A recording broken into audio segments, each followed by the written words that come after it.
સૌપ્રથમ વાત કરીએ, વડાપ્રધાન નરેન્દ્ર મોદી લીમખેડા પહોંચી ગયા છે, જ્યાં પારંપરિક પહેરવેશ સાથે તેમનું સ્વાગત કરાયું છે। લીમખેડામાં મોદી સિંચાઈ યોજના ઉપરાંત વિવિધ આદિવાસી યોજનાઓનું લોકાર્પણ કરવા જઈ રહ્યા છે। લીમખેડા ખાતે ચાંપતો બંદોબસ્ત જોવા મળી રહ્યો છે, તેમજ પાટીદાર આગેવાનો વિરોધ પ્રદર્શન ન કરે તે માટે પણ પૂરતી સતર્કતા દાખવવામાં આવી રહી છે। राज्य महिला आयोगના અધ્યક્ષ લીલાબેન અંકોલિયાનું આ ગ્રુપ છે, એ પણ આગળ આવીને માનનીય પ્રધાનમંત્રી દ્રશ્યમાં આપ જોઈ શકો છો કે મોદી સાહેબના જન્મદિન નિમિત્તે ત્યાંના લોકો તેમને ભેટ સોગાતો આપી રહ્યા છે।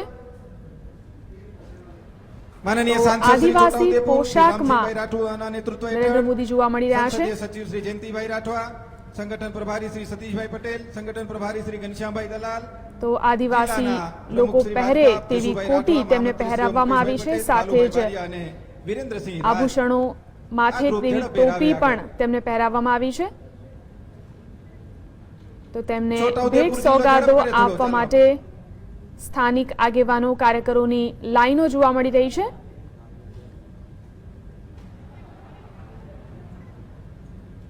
તો આદિવાસીઓએ તેમને તેમનો પોશાક પહેરાવ્યો છે, સાથે સાથે તીરકામઠા પણ તેમના હાથમાં આપવામાં આવ્યા છે।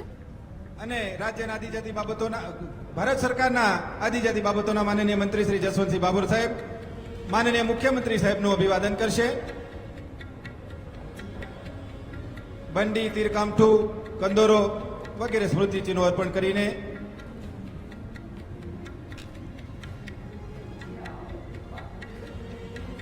નરેન્દ્ર મોદી હાલ લીમખેડા છે અને ત્યાં આદિવાસી સ્થાનિક નેતાઓ અને કાર્યકર્તાઓ દ્વારા તેમનું ભવ્ય રીતે સ્વાગત કરવામાં આવ્યું છે।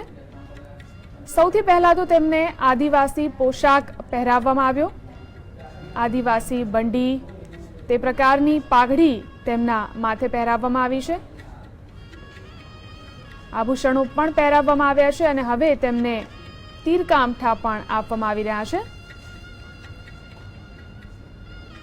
આ સાથે જ વિજય રૂપાણી પણ આદિવાસી પોશાકમાં જોવા મળી રહ્યા છે।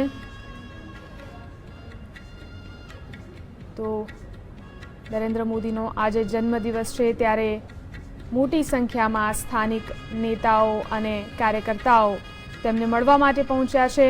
જોઈ શકો છો તેમના હાથમાં જે આભૂષણો છે, આદિવાસી લોકો પહેરે તે પ્રકારના આભૂષણો તેમને પહેરાવવામાં આવ્યા છે। તો લીમખેડામાં તેઓ આદિવાસી યોજનાઓના લોકાર્પણ માટે પહોંચ્યા છે। જ્યારે પાણી મળવાનું છે એની ઉદ્ઘોષણા તો થવાની છે, સિંચાઈ યોજનાનું પણ તેઓ લોકાર્પણ કરશે।